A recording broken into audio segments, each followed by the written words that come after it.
fase remota mesmo, de passar rápido, em 1 mês, 2 meses, e aí foi se estendendo, e acabou sendo um ano inteiro letivo, e aí nós tivemos que correr contra o tempo para se adaptar, né? Para ontem, tivemos que ter uma formação para ontem, né? Para a gente poder estar se adequando ao cenário atual que a gente vive, infelizmente. E te digo que trabalhar a educação física, onde você trabalha 100% praticamente dela prática, você ter que ir para o ensino remoto foi um choque muito grande. Sofri bastante, sofri muito com isso, até eu conseguir me encontrar. Mas aí veio a pandemia, a gente teve que se distanciar, né?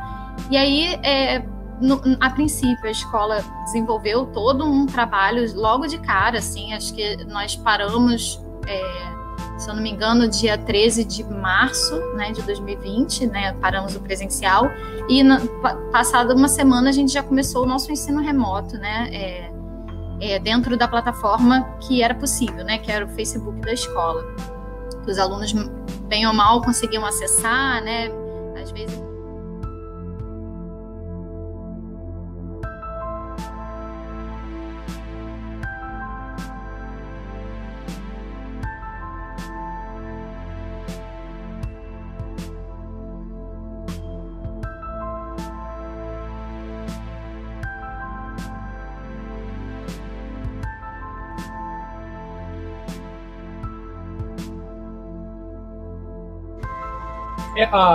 Assim, na minha disciplina existe uma das coisas, assim, a gente trabalha muito com toque, né? A gente trabalha muito com toque, com o corpo, né? Então, uma das coisas que a gente trabalha, principalmente a questão da empatia com os alunos, né? A questão emocional com os alunos, é através do corpo. Então, você tem que estar presente ali para efetivamente, você tem que estar com, digamos assim, um contato, né?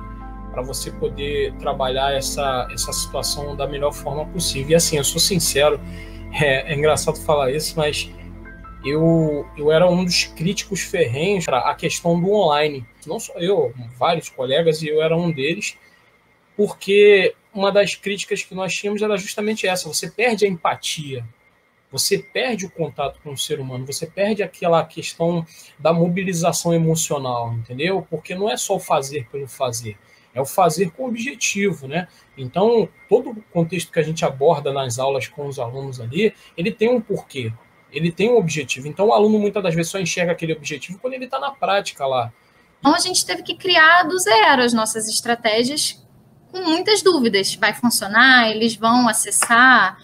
Como é que vai ser isso? No primeiro momento, a gente não podia prosseguir, né, dar prosseguimento ao conteúdo, porque a educação remota não era regularizada, né, para a educação básica, e aí a ideia era só manter um vínculo com os alunos, a gente não imaginava que isso ia demorar tanto tempo. Então, num primeiro momento, a proposta era mais lúdica mesmo, para acolher, para tirar dúvidas nesse momento, né, para fazer alguma revisão, para fazer uma proposta lúdica, um projeto que atraísse o aluno. E, aos pouquinhos, isso foi se transformando, né? Algumas orientações vieram, né, a educação remota passou a ser uma realidade, a gente conseguiu dar prosseguimento aí aos conteúdos, às aulas, mas com muitas dúvidas, né? Com falta de conhecimento, porque a gente não tem uma formação voltada para esse trabalho, né? Que envolve mídias, que envolve você ter um conhecimento, né, de alguns aplicativos. Então, alguns professores já tinham isso, se saíram um pouco melhor, outros tiveram uma dificuldade maior, mas, assim, para mim, em particular, foi difícil. Eu nunca fui uma pessoa, assim, muito antenada com coisas de internet, aplicativos, não me sentia atraída por isso. Embora sempre, assim, usava vídeos na minha aula, montava apresentações, e quando possível, né, quando tinha o equipamento, eu passava. Eu sempre gostei muito de trabalhar com música, mas é muito diferente você usar isso na sua aula presencial do que você formar uma aula toda dentro desse universo. Então, eu fiquei um pouco perdida, falei, como é que eu vou fazer? Então, as minhas primeiras postagens foram postagens de atividades, de exercício, e eu ficava muito angustiada, porque eu, sinceramente, não estava acreditando muito que aquilo ia produzir uma reação, uma resposta ao aluno, porque era uma folha de papel, não era eu, né? Então, foi muito angustiante no início.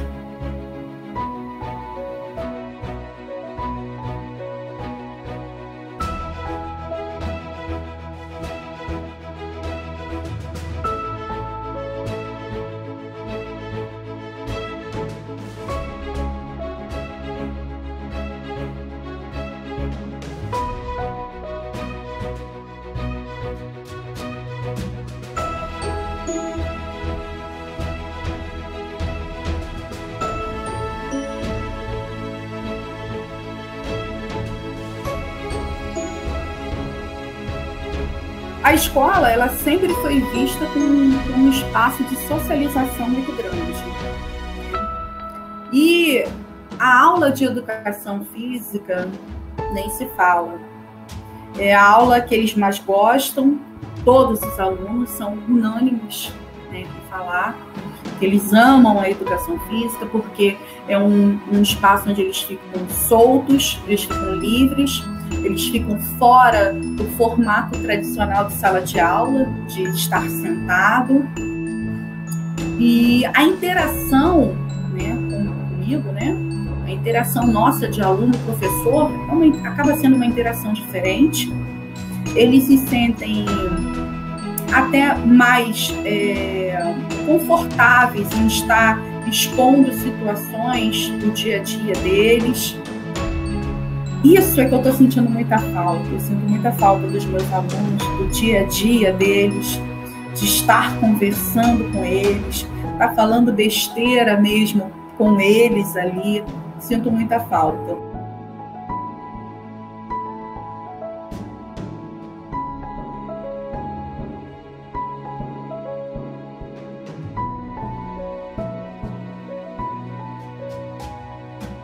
Na escola, a gente consegue cativar o aluno com a presença, em estar ali. Porque, às vezes, a gente acha que a escola ela é muito teórica, né? E a escola ela não é tão teórica assim. A gente percebe que a escola ela é muito mais dinâmica, social, e precisa desse contato humano. E a gente se viu, na pandemia, perdendo as crianças. Eles paravam de conectar, eles não queriam mais fazer a aula, cansados de ter a aula remota, porque era extremamente cansativo. E ter a aula remota, estudar à distância, né, exige deles uma disciplina que eles não têm em casa. Exige deles uma rotina que eles não tinham, que eles estavam acostumados a ter. Eles tinham uma rotina da escola, que é totalmente diferente, que tem um profissional ali, né, para orientar, que eles estão ali com um propósito. Essa foi a nossa principal barreira, manter esses alunos cativados, presentes, e tentar não perdê-los durante o ano. 2020 foi um ano de muita luta para mantê-los nesse contexto da pandemia. A presença do professor, esse contato, esse emocional, é muito importante para a aprendizagem. A aprendizagem não é só a técnica, não é só o conteúdo. O emocional, ele também está muito envolvido nisso. E eu sempre acreditei nisso e sempre, com muito carinho, eu sempre procurei ensinar os meus alunos e levar, assim, todo aquele amor que eu tenho pela educação e por eles, né, por estar trabalhando com eles. E quando isso acabou, eu fiquei inicialmente sem norte, sem assim, caramba, o que eu vou fazer agora, né? E durante o ano, foram várias formações para tentar otimizar pedagogicamente esse ensino, que nós não estávamos preparados, eu não estava preparada. Até procurei estudar muito. Em junho, me inscrevi numa pós, estou fazendo agora uma pós sobre educação e tecnologias, porque eu acredito que a pandemia mudou a educação para sempre, sempre vai né, ter que ter essa tecnologia, sempre vai ter essa realidade virtual agora entre os professores e alunos, e é algo muito novo, né, e muito desafiador para a gente. Então, para mim, foi um mega desafio, fiquei bastante tensa, bastante triste, porque eu sinto falta, eu sei que eles sentem falta, sentiam, e eu também sinto essa falta, e sem falar de que é diferente preparar a aula. Eu preparava no laboratório, ficava só eu lá no laboratório, ou num cantinho, isolada, com toda tranquilidade. E outra coisa, preparar aula em casa, com a família, com criança. Eu tenho uma filhinha de 3 anos, que demanda bastante atenção. Então, assim, foi desafiador em todos os sentidos, em aprender a otimizar o tempo dentro de casa, e, ao mesmo tempo, ter aquela cobrança, né, de, ai, meu Deus, eu não posso ficar trabalhando o tempo todo, porque não é só o trabalho da escola, mistura o trabalho doméstico, mistura cuidados com a casa, com a roupa e tudo. No meu caso, eu tenho até uma situação mais delicada, porque meu marido é médico, linha de frente do Covid, então a roupa dele é separada, tem um banheiro separado, a higiene da casa é toda separada, assim, a gente tem um canto lá separado para ele. Então, assim, são muitas questões e, além de tudo, essa preocupação, não só, porque não é só o preparar da aula, é também o estudar, né, como que eu vou fazer, o que eu posso fazer de diferente, o que eu vou fazer para engajar os alunos. Foi um desafio a partir do momento em que a gente precisava pensar no aluno, pensar na nossa prática, lidar com a nossa vida dentro de casa, lidar com os nossos anseios, com os nossos medos, e lidar com tudo isso sabendo que você tinha que passar segurança para o seu aluno. E o primeiro passo, por exemplo, para mim, professora não foi... eu não tive, por exemplo, dificuldade de acessar os meios, mas foi adequar os horários para poder dar acesso aos alunos. Porque muitas vezes o aluno não tem o horário da manhã para ter a aula. Ele não tem o horário da tarde, ele vai ter o horário da noite, porque muitas vezes a família estava saindo para trabalhar e eles ficavam em casa, tomando conta dos outros irmãos. Então, a gente fazia... Eu tive que adequar o meu tempo ao que eles me ofereciam de tempo. Então, tinha época que eu estava dando aula 5 horas da tarde, estava dando aula 7 horas da noite, para que as crianças pudessem ter a aula. A gente, nessa pandemia, a gente teve medo, a gente teve pavor de perder as pessoas que estavam ao nosso redor, assim como todo mundo teve, e a gente também teve que passar por isso. A gente teve que repescar aluno, que cativar aluno, para que eles não se desmotivassem e fossem embora e que abandonassem, e que a gente tivesse uma evasão escolar muito grande. Se adequar a gravar vídeos, que nem todo mundo... Eu, no meu caso, por exemplo, eu não ficava nem confortável em tirar fotografia, por exemplo. E, de repente, eu virei a professora que grava vídeo, que posta vídeo, que faz live, entrevista. Por quê? Porque a gente pensou em primeiro no aluno. A gente colocou o aluno acima da nossa família, inclusive.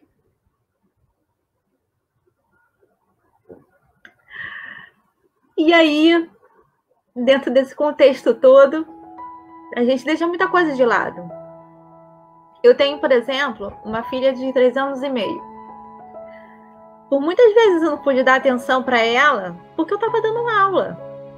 Porque eu precisava que ela compreendesse que aquele momento ali não dava para eu interagir. Por mais que muitas vezes eu tivesse que incluí-la nessa interação. O trabalho de uma mulher é muito grande. O trabalho de uma professora, de uma mãe é muito grande. O trabalho de dona de casa é muito grande.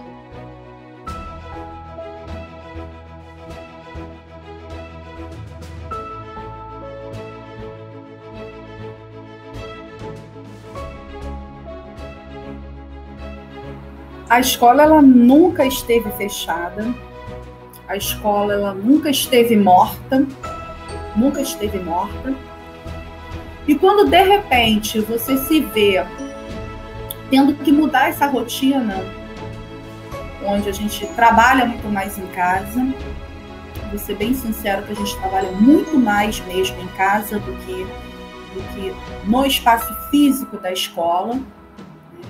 Porque a gente tem uma preparação maior de aula. No online, eu tenho que mostrar através de vídeos, palestras, o que for, né? Slides. E, então, a gente trabalha muito mais. É um trabalho cansativo, um trabalho exausto, mas que a gente está aí. O professor, em nenhum momento, ele se omitiu de dar educação. Ele, em nenhum momento, ele se omitiu de cumprir com o papel dele. É muito injusto dizer que os professores se omitiram. A gente trabalhou como nunca. A gente teve que repensar toda a nossa prática por causa de uma pandemia, porque a gente não queria que o aluno ficasse sem atenção, e principalmente o aluno da escola pública. Porque assim, o aluno da escola particular, ele teve logo fez esse link, né? Tipo, ele teve essa atenção. O aluno da escola pública, ele demorou mais a ter isso. Mas nenhum professor se omitiu. Nenhum professor, ele não quis trabalhar, ou não quis dar aula, ou se acomodou no sentido, para mim tá bom, eu tô recebendo meu salário em casa. Isso é muito injusto. Falar isso é um absurdo muito grande. É não valorizar. Então, quer dizer que você diz que a escola é essencial, mas você não valoriza o profissional que está nela? Você diz que a escola é essencial, mas você não olha para esse profissional e não valoriza o que ele faz? Não valoriza o empenho que ele tem? A gente foi reduzido a uma coisa muito ruim, como se fosse uma classe de preguiçosos. Uma coisa que o professor não é preguiçoso. Uma coisa que o professor não é omisso. Uma coisa que o professor não fez nessa pandemia foi cruzar os braços.